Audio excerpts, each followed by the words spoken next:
Hello friends, আমি সুস্মিতা। দেখো চলে এসেছি নতুন একটা ভিডিও নিয়ে। এটা ছিল মেয়ের স্কুলের একটা ফ্রেন্ডশিপ ডের জন্য একটা ক্রাফট, তো তোমাদের সাথেও শেয়ার করছি। দেখো হাতে ছাপ দিয়ে প্রথমে এরকমভাবে কেটে নিলাম, ওই কার্টুন বক্সগুলো হয় ওখান থেকে কেটে নিয়েছি। কেটে নেওয়ার পর এই যে এগুলো লাগিয়ে নিচ্ছি, আর একটা হার্ট শেপেও কেটে নিয়েছি। দেখো তারপরে এরকমভাবে লাগিয়ে নিলাম। এরকমভাবে রাখলে আর কি মনে হচ্ছে ওর জন্য একটা হাত আর একটা হাতকে ধরে আছে। তো দেখো এরকমভাবে লাগিয়ে নিচ্ছি। আর এরকম A4 সাইজ পেজ থেকে বা যে কোনো সাদা মানে পেজ থেকে এরকম কেটে নিতে পারো। কেটে নেওয়ার পর দেখো তাহলে হয়ে গেল এটা কি জামার হাতা টাইপের আর কি। হয়ে যাওয়ার পর এটাকে একটু ডেকোরেট করব। চলো লিখে নিলাম এখানে, দেখো ফ্রেন্ডস ফরএভার।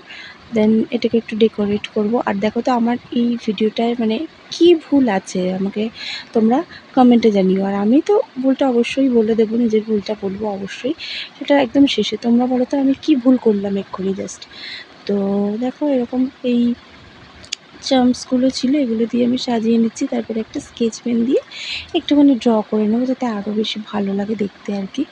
তো সুন্দর করে সাজিয়ে নিলাম। দেখো আমি কি ভুল করেছি জানো? দেখো এখানে হ্যাপি স্পেলিংটা HAPPY হবে, তো আমি মানে এক্সাইটমেন্টে ওটা AA লিখে ফেলেছিলাম। দেন এই গ্লিটারটা দিয়ে আমি মানে ফিনিশ করার পরের দিন দেখি স্পেলিংটা ভুল হয়েছে, আবার এটাকে ঠিক